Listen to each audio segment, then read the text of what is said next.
Muy buenas noches. Dios les bendiga, mis hermanos. Qué bueno poder saludarlos. Bienvenidos a este momento de adoración donde estudiamos la palabra de Dios juntos. Saludamos también a quienes están escuchándonos y viéndonos a través de la pantalla, al otro lado de la pantalla, a través de los diferentes medios de comunicación en las redes sociales.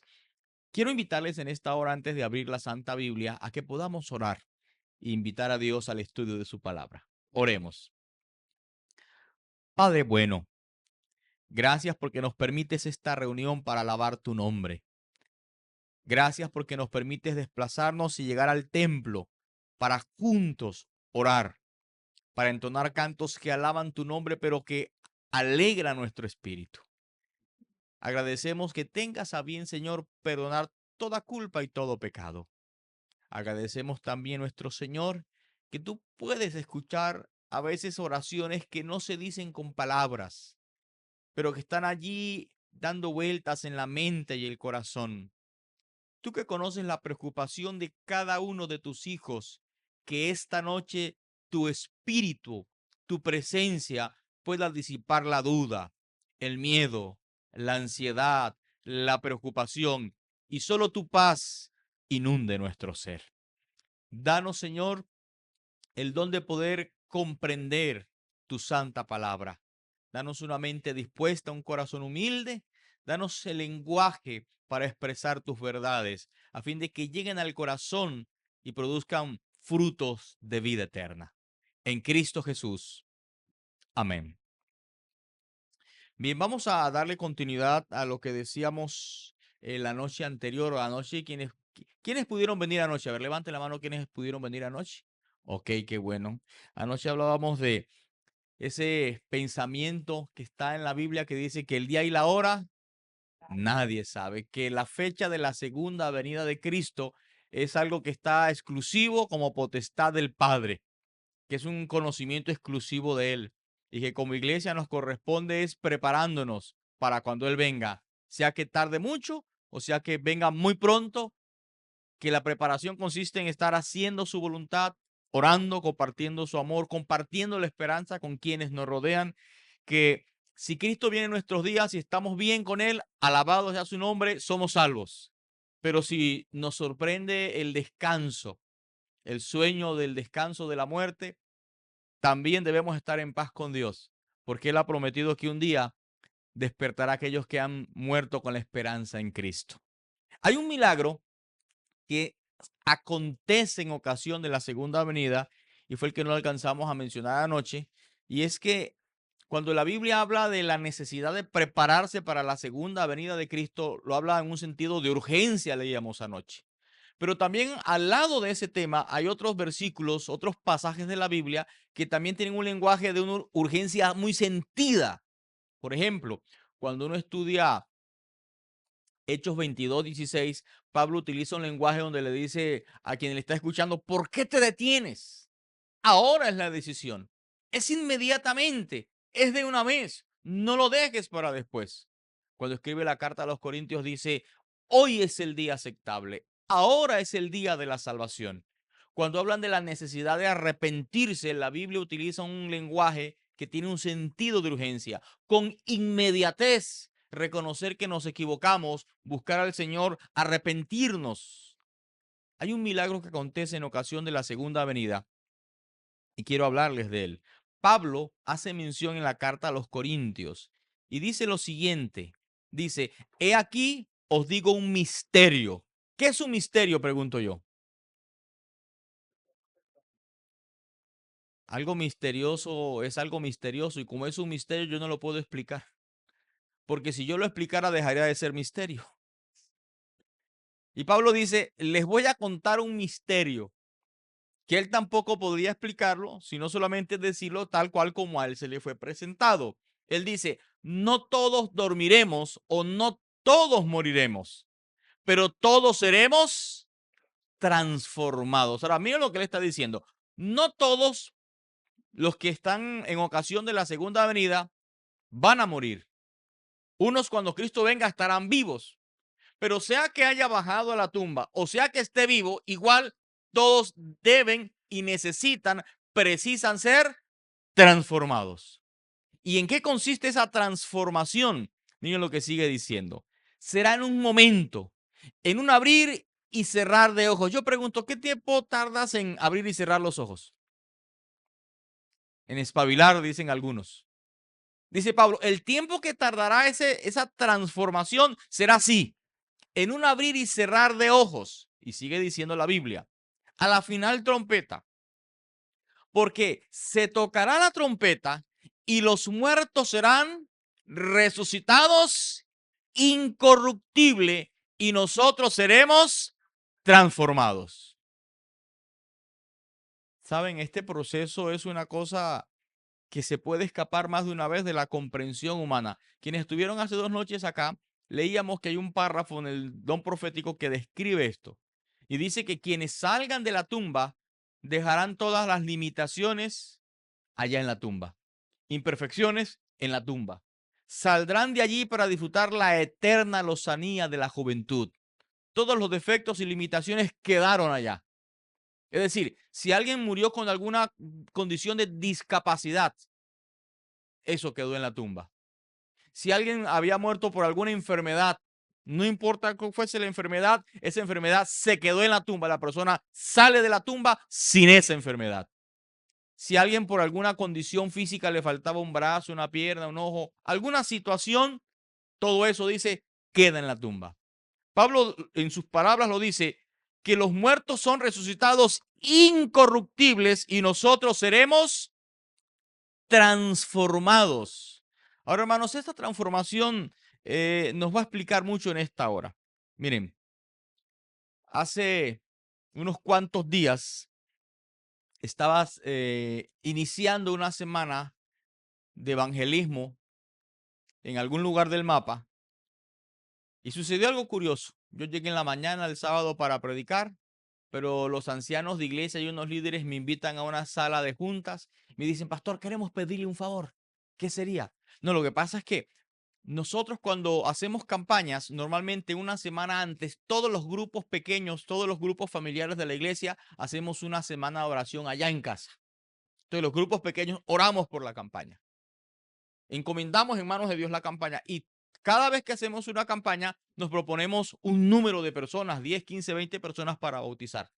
Y quiero decirle que durante todo el año hemos estado orando y trabajando por esta campaña, pero pasó algo, pastor. Y cuando me dijeron pasó algo, yo me asusté. Y me dijeron, no, pastor, lo que pasa es que el número de personas que nos propusimos bautizar para esta campaña ya vinieron hoy para ser bautizados. Entonces, pastor, todas las personas que asistirán esta semana, no habrá ningún creyente que no sea bautizado, todos seremos bautizados. Entonces me pidieron 2 favores. Número uno, cambiar la temática, que no fuese una temática evangelística, sino una temática de consolidación. Y el otro favor era que ese sábado, por un programa que tenían organizado allí, primero fueran los bautismos y después la predicación.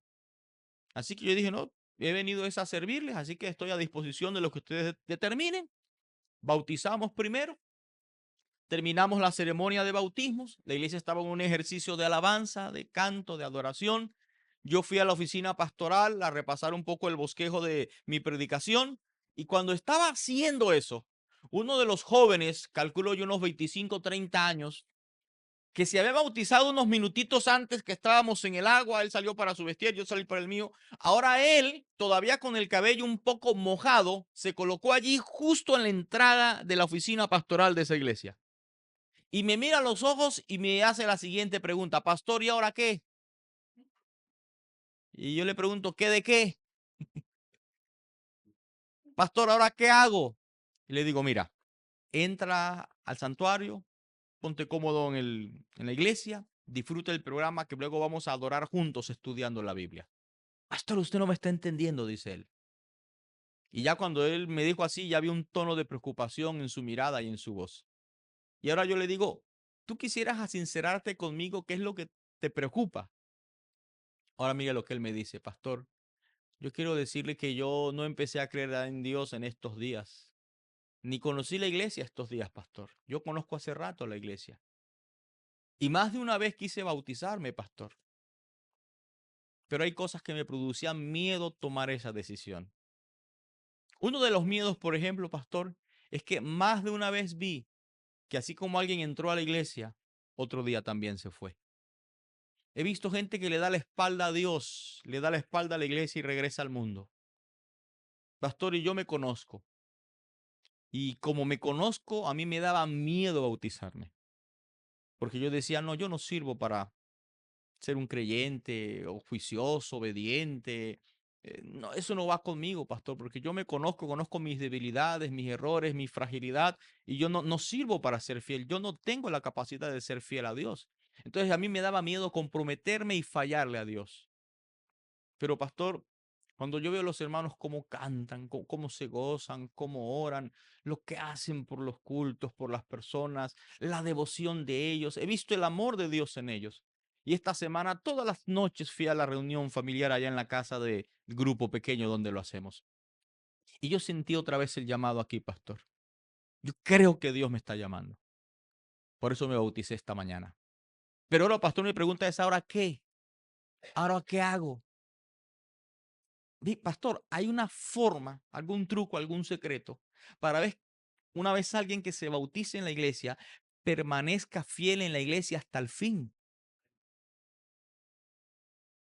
¿Cómo se vive eso, pastor? Saben, hermanos, de ese misterio es que está hablando Pablo aquí. De esas circunstancias que Pablo está hablando. Yo quiero ser respetuoso del tiempo, no voy a leer todo lo que iba a mencionar por razones de tiempo, pero ya que me caen bien, voy a tratar de responder esta pregunta. ¿Puede alguien cambiar su condición de pecado? ¿Puede alguien cambiar su condición de pecado? Cuando Dios habla en Jeremías 2:22 dice, aunque te laves con lejía. La lejía es un instrumento, un elemento de fricción, de rayar, de raspar.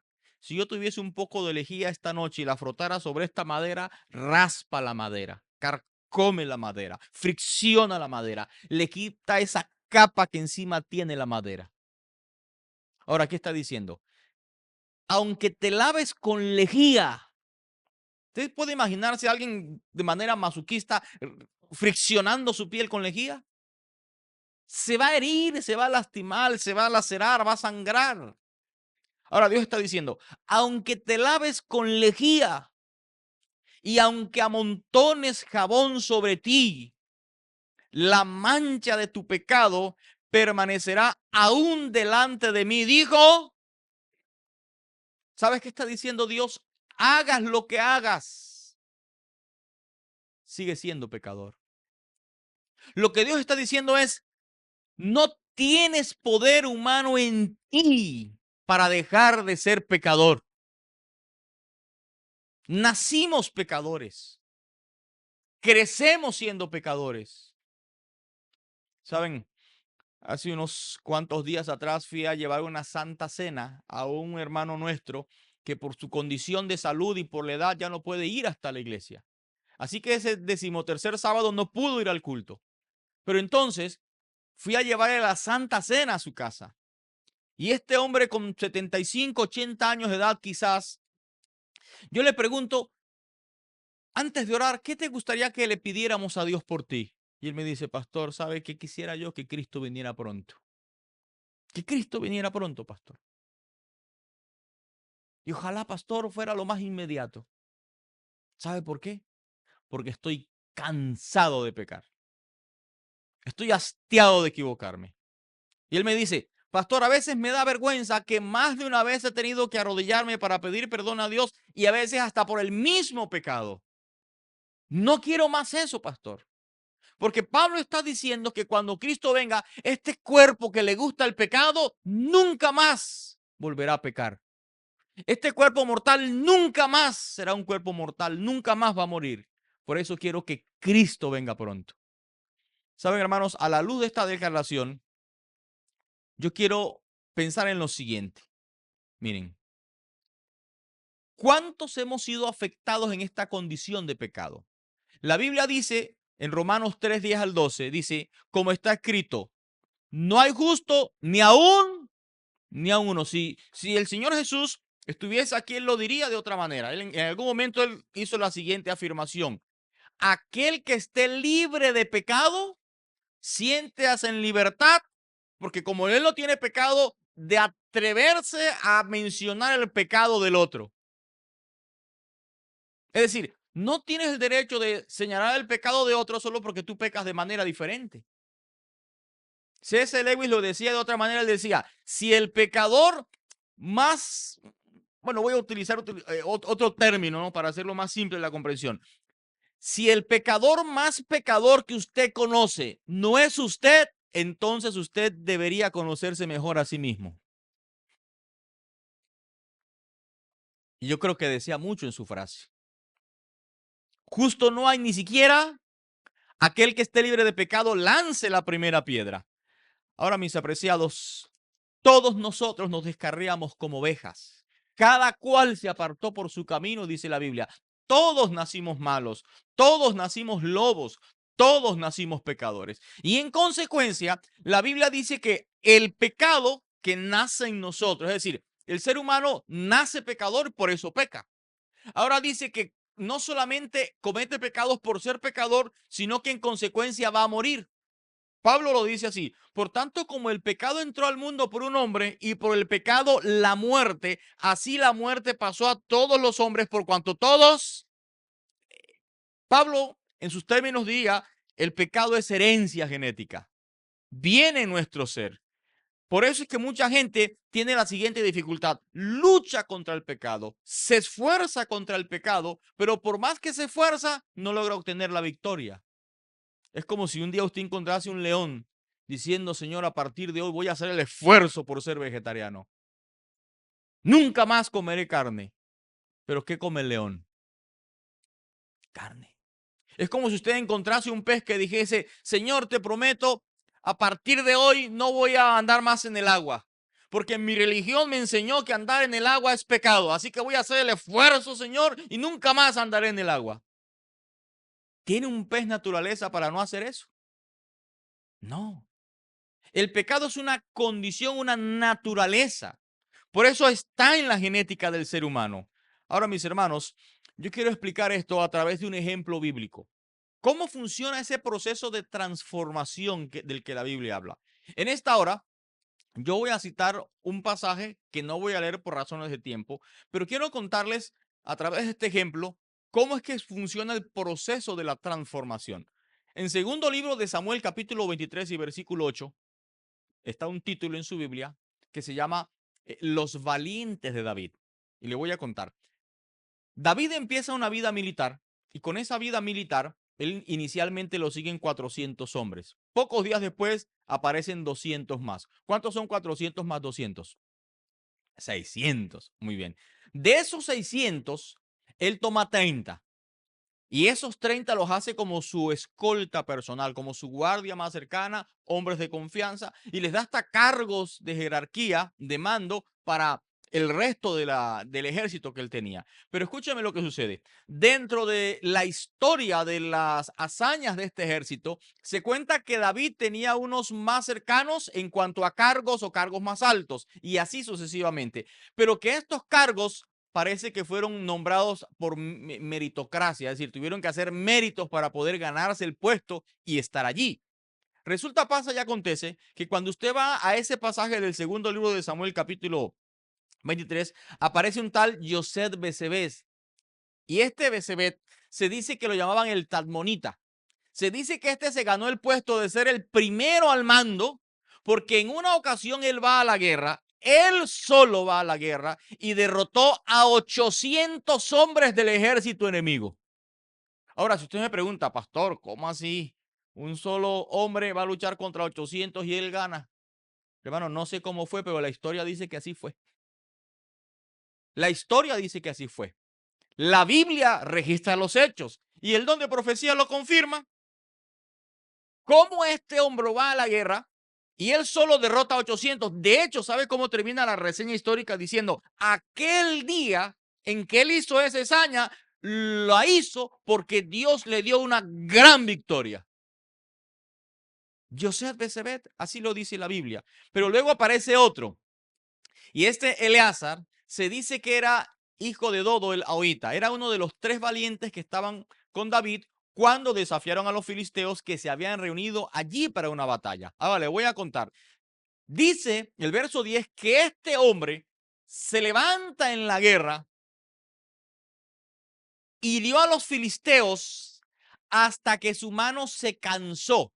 Realmente el término lo que está diciendo es, él desenvaina su espada, saca la espada, está luchando, está defendiendo el honor de Dios, defendiendo el honor del ejército de Dios, y dice que en un momento de la guerra, él empuña la espada de tal manera que el puño se le quedó cerrado y la espada allí, como si fuera parte del brazo. Y empezó a luchar con tal convicción, dice la Biblia, que nada podía detenerlo ni derrotarlo. Y miren cómo termina la expresión. Dice, aquel día Dios le dio una gran victoria. Ahora, tenga en cuenta algo. Cuando este hombre está luchando, no tiene su ejército apoyándolo. Él le tocó solo enfrentar la batalla. Dice la Biblia que cuando su ejército llegó, el refuerzo para ayudarlo, ya los había derrotado. Yo me pregunto, ¿qué presidente no le gustaría tener una guardia como la que tenía David? Hoy no era el único. Permítame decirles que había Sama. Y este Sama tenía una cosa interesante, y es que en un momento él pidió como un permiso, una licencia para ir a visitar a los abuelos, a sus padres, a su familia, allá a su pueblo. Y él vivía por allá cerca de la frontera. Y cuando él llegó allí, descubrió que los que vivían al otro lado, los del país vecino, los filisteos, habían pasado a la frontera sin pedir permiso. Llegaron armados. ¿Y saben por qué hicieron eso? Porque para esa fecha había cosecha de lentejas. La gente allí vivía del cultivo de la lenteja en ese momento, y cuando estaba la abundancia de la cosecha, ellos pasaron armados y humillaron a los campesinos y le robaron la cosecha. Se iban regresando llevando el cargamento del esfuerzo de muchos días de trabajo, y el único que estaba allí era Sama. Yo creo que Sama mandó a pedir ayuda o refuerzos, pero la historia dice que no llegaran. Y él decidió enfrentar a esa tropa que venía a robar la cosecha. Yo trato de imaginar qué pensó una tropa armada, un ejército armado, cuando ve una sola persona desafiándoles y exigiéndoles que devuelvan lo que han robado. Ya habían amedrantado y asustado a los campesinos. Ahora se iban a ir llevándose la propiedad ajena. Ahora dice que él decidió enfrentarlos. Y enfrentó a 1, a 2, a 3, a 5, a 10, a 15, a 20. Y había una fuerza sobrenatural en este hombre que impedía que fuera derrotado. Se asustaron, soltaron el botín y decidieron huir. La historia dice que Dios le dio una gran victoria. Cuando su ejército llegó, solo llegaron para recoger el botín y devolvérselo a los dueños. Los primeros 3 al mando. Pero eran 30. Luego esos 30 pasaron a liderar junto con los generales y comandantes del ejército de Israel. Y habían otras hazañas que se comentaron. Por ejemplo, estos 3 hombres, en algún momento se cuenta que David iba con sus hombres por el desierto y va a una cueva. Escuche cómo se llama esta cueva, la cueva de Adulam. En esa cueva David tenía la costumbre de ir a orar. Cuando las cosas iban mal, allí oraba. Cuando las cosas iban bien, allí oraba, cantaba y daba gracias a Dios. La oración fue su arma para dar gracias, para expresar gratitud o para hacer pedidos a Dios. En esa cueva escribió muchos de los salmos que nosotros leemos en la Biblia. Y en esta ocasión decidió llevar a sus hombres a esa cueva.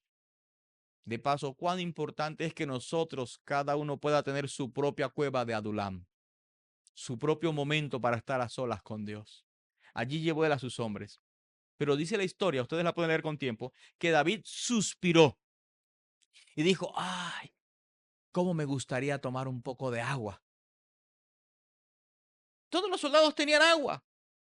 Y alguien por allí ofreció agua. Y él dijo, no, no, no, esa agua no. ¿Sabe qué agua me gustaría? Allá afuera, saliendo de aquí de la cueva, uno va al valle En el desierto hay una fuente, hay un manantial que se llama el pozo de Jacob o el pozo de Jacob. Ahí sale un agua tan deliciosa, transparente, cristalina, una temperatura deliciosa. Esa agua es riquísima. Pero David lo mencionó como un suspiro, dice la Biblia. Y los tres se fueron a un rincón y dijeron, nuestro rey tiene sed y no quiere de esta agua. Le gustaría tomar de la que está allá. Y uno dijo, bueno, ¿y por qué nosotros no se la traemos? No avisaron a nadie. Salieron los tres sin consultar, se colocan frente al valle y descubren que el ejército enemigo está acampando y ocupa todo el valle. Y que el pozo de agua, ese manantial, está detrás del campamento enemigo. ¿Por dónde van a pasar? La historia dice, usted puede leerlo esta noche cuando tenga tiempo, que entraron al campamento y no llegaron, buenas noches, es tan amable, me da permiso, vengo por aquí a sacar agua y luego regreso. No, dice que entraron prorrumpiendo a gritos y luchando con sus espadas. Salieron ilesos por la protección de Dios al otro lado del campamento. Sacaron el agua. Pregunto, ¿por dónde van a regresar? Tuvieron que regresar por donde se habían ido, por donde se fueron. Otra vez luchando contra el ejército enemigo. Por providencia de Dios no murieron. Llegaron a la montaña, fueron a la cueva.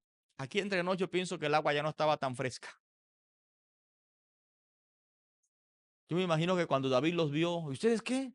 No, manchados, sudados, con quizás sangre en su vestuario. ¿Y ustedes qué? Mi señor rey, estábamos buscando el agua. ¿Cuál agua? Ah, la que usted quería del pozo allá afuera. ¿Y qué pasó? Y ahí contaron lo que había sucedido. David dijo, ya no quiero agua. No sabe qué sucedió. David dice, yo no soy digno de tomar esta agua. No la voy a tomar. Porque mis hombres, por complacer un capricho de su rey, han expuesto sus vidas hasta la muerte. Esta agua o este agua va a ser dedicada a Dios como ofrenda. Y la dedicaron a Dios como una ofrenda. Mire, cierro esta sección contándole algo más. Usted cuando tenga tiempo le hace el capítulo 23, versículo 8 en adelante de este libro, las hazañas que se cuentan, pero le voy a contar una. Cuando David ya había avanzado en años, usted sabe que los años traen unas cosas y se llevan otras, ¿no? Y con David no fue diferente. Dice que David fue a la guerra y se cansó. Ya era un anciano que no tenía la energía de cuando tenía 20, 25 años. No tenía la lozanía de aquellos días. ¿Ustedes se acuerdan que David cuando era jovencito mató a un grandote llamado Goliat? ¿Y cómo se acuerdan si no estaban allá? Voy a aceptarlo por fe, ¿ok? A esta altura de la historia, ¿saben qué hicieron los filisteos, el ejército enemigo? Contrataron un mercenario de un país distinto. Contrataron un asesino a sueldo de la raza de los gigantes.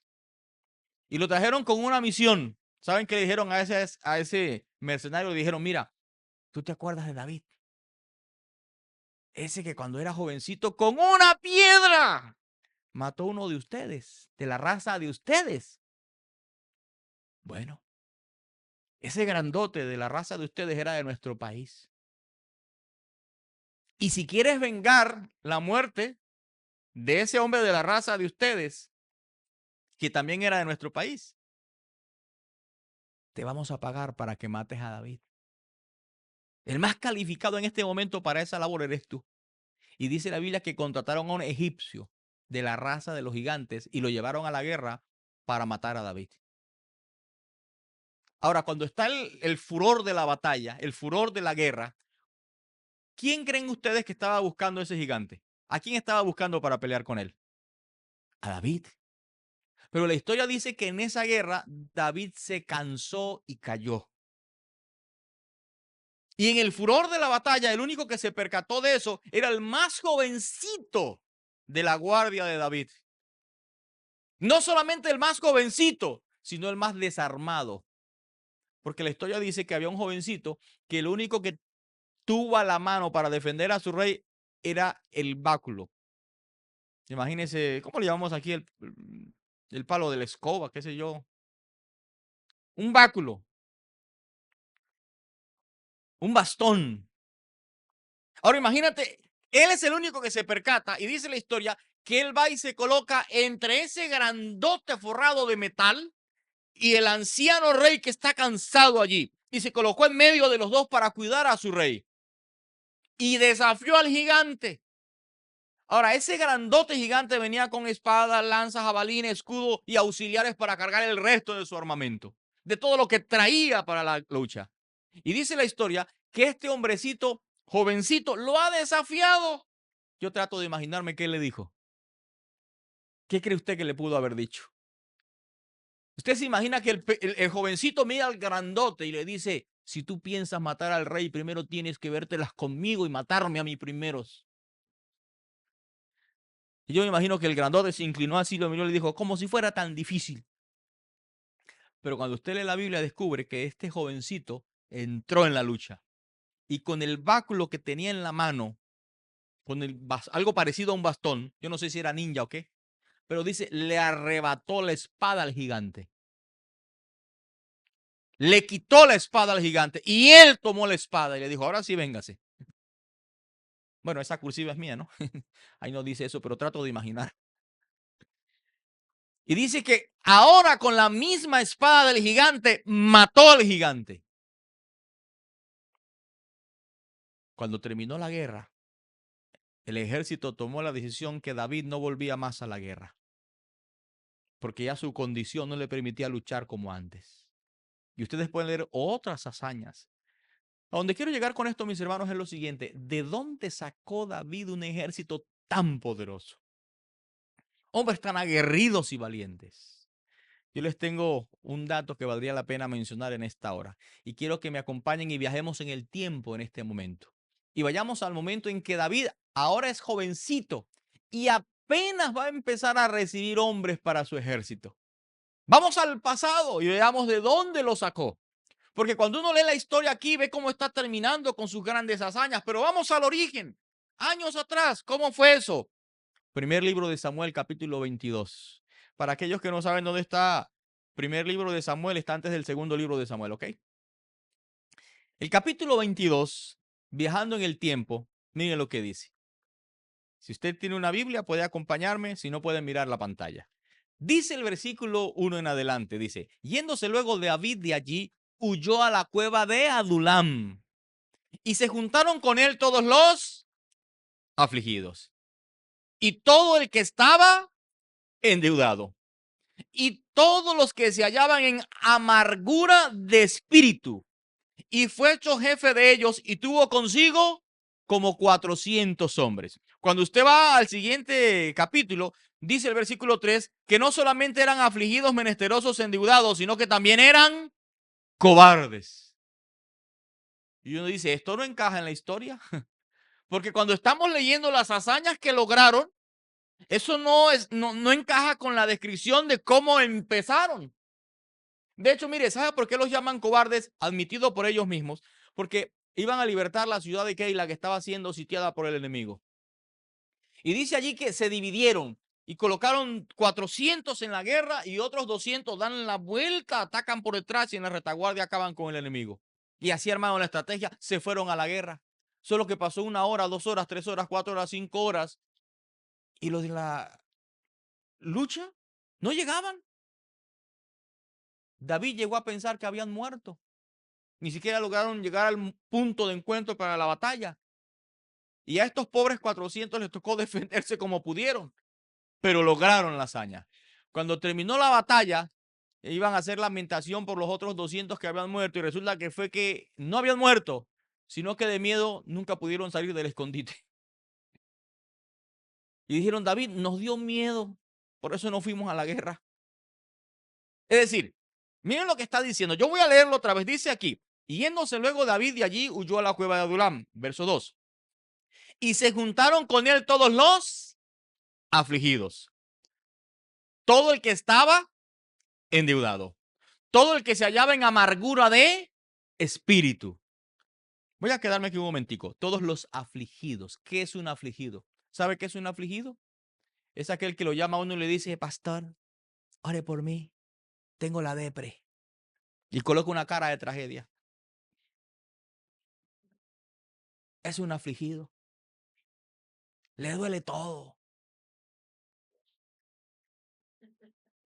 ¿Saben? Dicen que la mayoría de nuestras preocupaciones son por cosas que nunca nos van a pasar. Cosas que nunca suceden. Pero también hay personas que pueden tener un motivo para estar afligidos. Porque hay personas que la enfermedad toca el cuerpo. Hay personas que la crisis económica o financiera lastima su estabilidad. Hay personas que la muerte les arrebata al ser que aman. Hay personas que sin tenerlo planeado, una crisis ha llegado. Tienen motivos para estar afligidos. Tienen motivos para que les duela la vida. Y nadie siente la sed con la que el otro bebe. Solo el que está sintiendo el dolor sabe lo que está viviendo. Pero no solamente se unieron a David los afligidos, sino todo el que se hallaba endeudado. Por favor, no levanten la mano los endeudados. Pero en un sistema financiero como el de este país, lo más normal es la deuda. Los expertos en economía dicen que solo existen dos tipos de deuda. La deuda que te va a quitar el dinero o la deuda que te va a aportar dinero. Solo dos. Y eso depende de la habilidad y la inteligencia financiera que cada uno tiene. Pero que este sistema de vida está haciendo que muchas personas no se hayan ganado el dinero y ya lo deban. Y te roba la tranquilidad, te roba la salud, te arruina la paz. Alguien decía el otro día, pastor, reconozco que de cada 100 problemas que tengo, 90 son por dinero. Y como decía alguien en México, pastor, es cierto, el dinero no lo es todo en la vida, pero a mí me calma los nervios. Los afligidos, los endeudados y la tercera característica es los amargados de espíritu. Saben, hay personas que son amargadas por costumbre. Usted no los va a ver de otra manera porque esa es su forma de ser. Pero hay personas que puedan tener un motivo, algo les sucedió que les trae amargura. He hablado con personas que de infancia alguien los lastimó. Y hoy día tienen un sentimiento de repugnancia, de odio, de resentimiento por esa persona que les causó daño en el ayer. Alguien que les traicionó, les lastimó, les mintió, les quedó mal. Y cobardes será la cuarta característica. ¿Saben, hermanos, cómo estas personas con estas características pudieron ser parte del ejército de David? ¿Cómo? ¿Cómo? De hecho, yo preguntaría, si David dice, bueno, vamos a hacer un examen de admisión, vamos a colocar los requisitos para ser admitido en mi ejército. Solamente hay gente de victoria, gente con valor, con grandes hazañas, con espíritu para grandes logros. Pregunto, ¿cuántos de ellos pasan los requisitos de admisión? Ahora, ¿cómo esto muestra la forma como el evangelio trabaja en la vida de alguien? Yo te voy a decir cómo. Porque ¿sabes qué hizo David? Teniendo todos los motivos para rechazarlos y no aceptarlos, David los aceptó. No los rechazó. David los educó. David los formó. David los orientó. Y con la ayuda de Dios hizo de ellos el ejército más aguerrido que el mundo podía conocer. Lo mismo hace el Señor Jesús contigo y conmigo.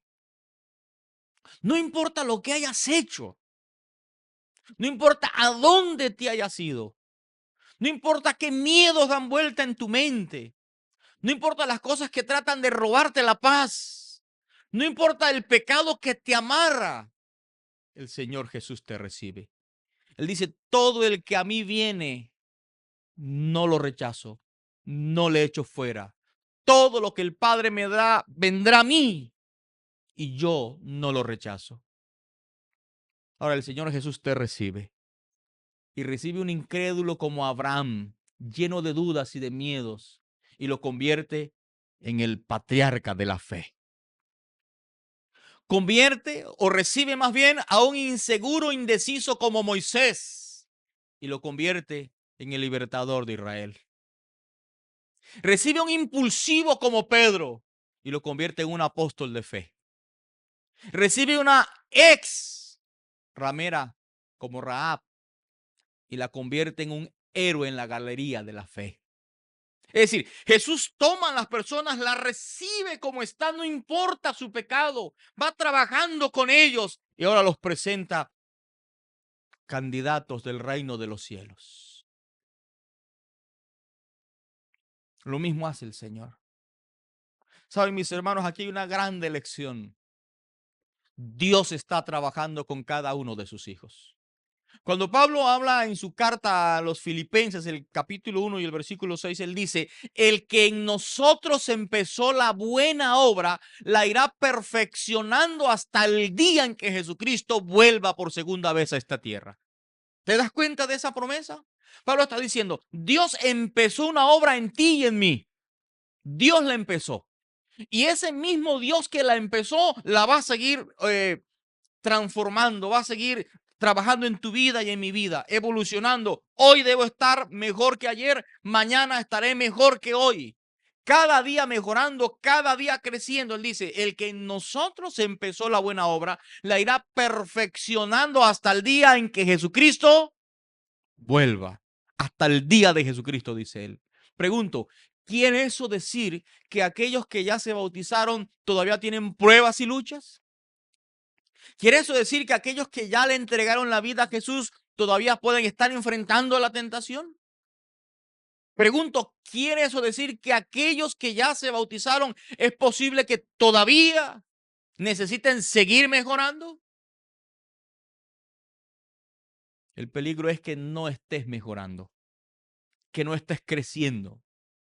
La santidad, dice el don profético, no es un lugar a donde llego y ahí me quedo. Dice, no, la santidad es un trabajo y es una tarea que le durará toda la vida.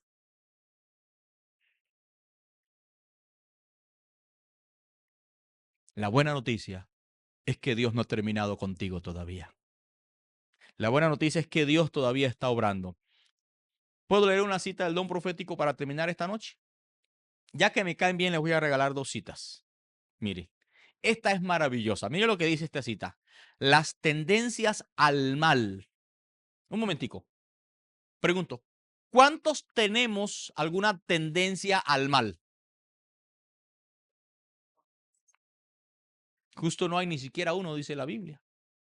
Ahora mire lo que dice. Las tendencias al mal heredadas o aprendidas. ¿Qué quiere decir heredadas?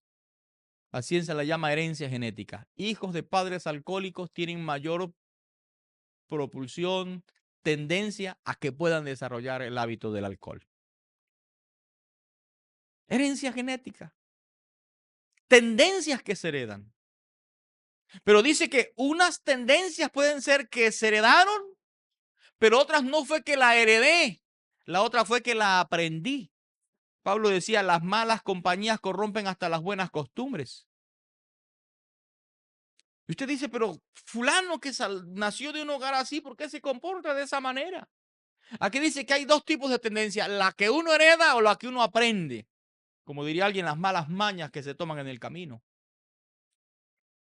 Dice, son eliminadas del carácter. ¿Cuándo? A medida que participamos de la naturaleza divina y somos convertidos en un poder viviente para el bien. Alabado sea Dios. Pero ¿sabes qué está diciendo Dios esta noche? Que si hay una debilidad que te está robando la tranquilidad, que si hay una tentación o una derrota en tu vida que cada vez que la recuerdas te echa en cara tus pecados y tus errores, y hasta el diablo puede usar eso para decirte, mírate, y eso que vas a una iglesia, y eso que andas con la Biblia debajo del brazo, mírate cómo estás. Por aquí está diciendo, no importa qué tendencia tienes, no importa qué lucha estás enfrentando, si te rindes a Jesucristo, Dios da la victoria en tu vida. ¿Te das cuenta? No dice todas tendencias menos esta o aquella, no, todas. Ahora les voy a regalar otra cita. Quiero cerrar con esta, mis hermanos. Para que vean que esto no me lo inventé un domingo cuando me dio hambre. Esto está en Profetas y Reyes, página 236. Y mira lo que dice esta cita. No escuches al enemigo. No escuches la voz del diablo cuando te sugiere que te mantengas alejado de Cristo hasta que hayas mejorado. Hasta que seas bastante bueno para bautizarte. Si aguardas hasta entonces, no te acercarás nunca a Él. No sé si estamos captando lo que está diciendo esta cita. Pero más de una vez la voz del enemigo te va a decir, estás pensando en bautizarte. Pero mírate. ¿Cómo se te ocurre? No, pórtate bien. Por lo menos deja este pecado.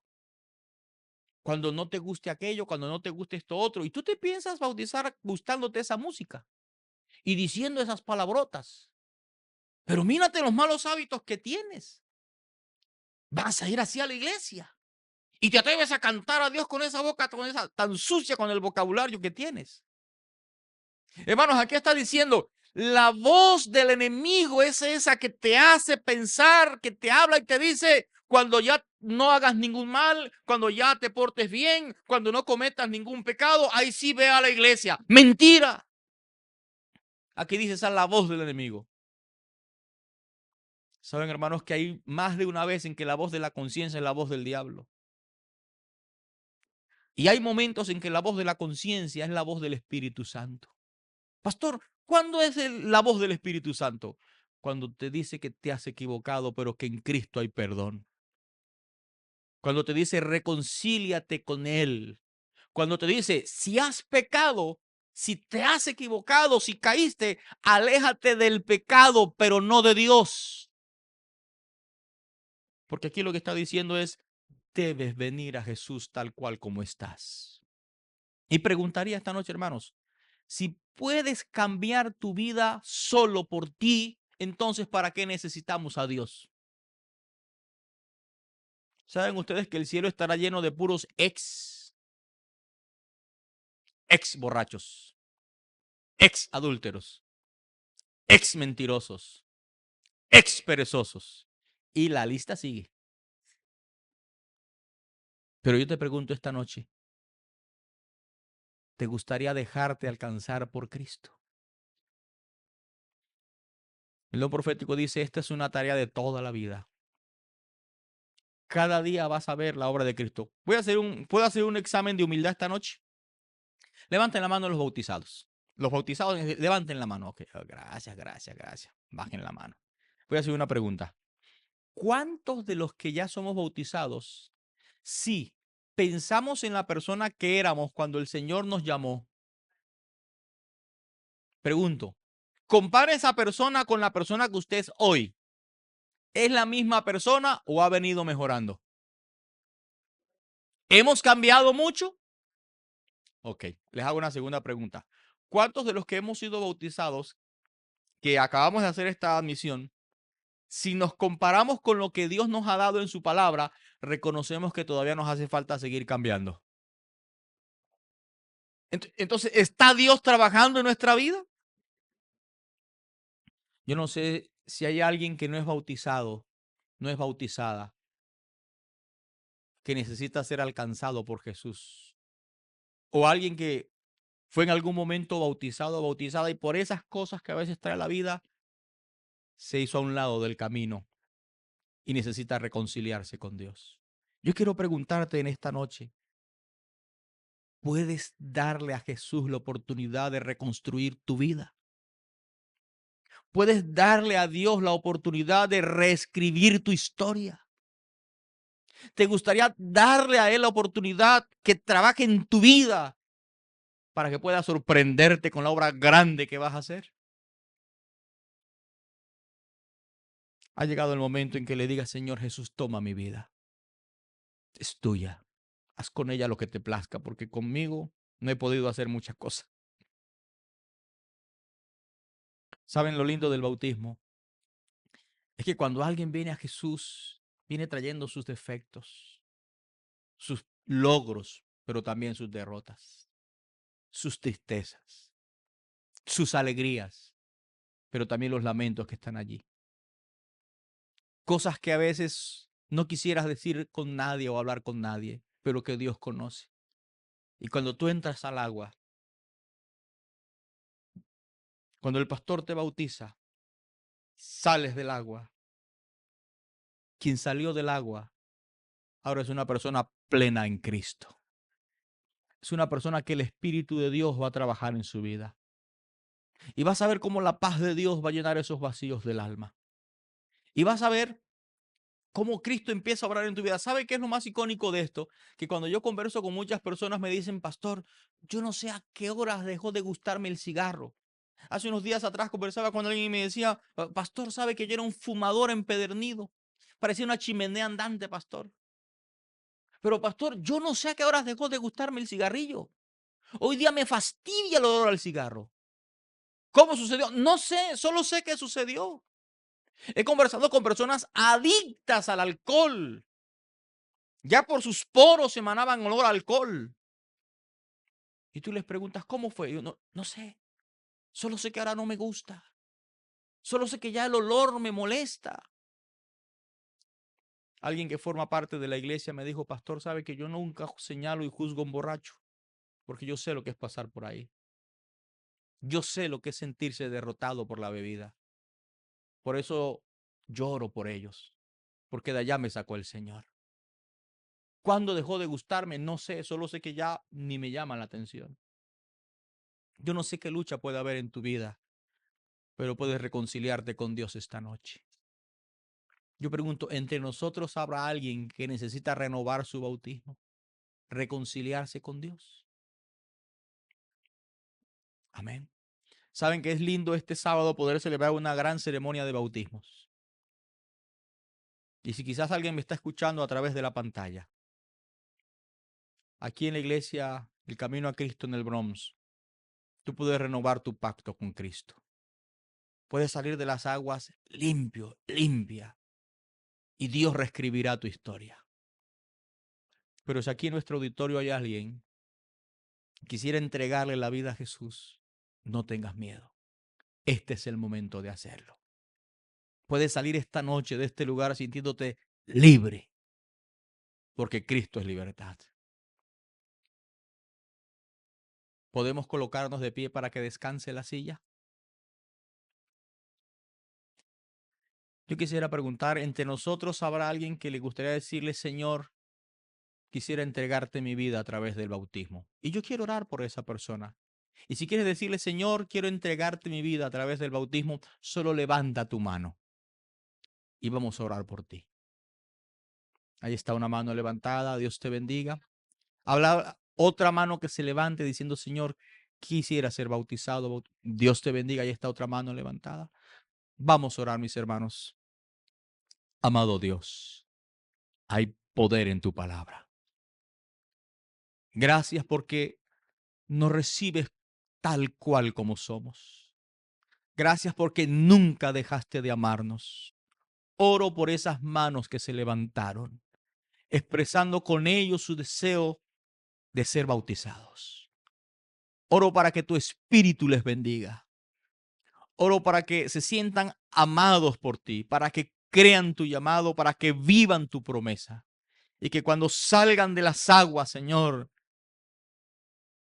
evidencien en su vida el poder liberador que tiene la sangre de Cristo. Cualquier cadena de duda, de miedo, cualquier hábito que los amarre al sufrimiento y al pecado, que en el nombre de Jesucristo sean libres, Señor. Sean rotas las cadenas que les amarran. Gracias por tu palabra esta noche. En el nombre de Jesús. Amén.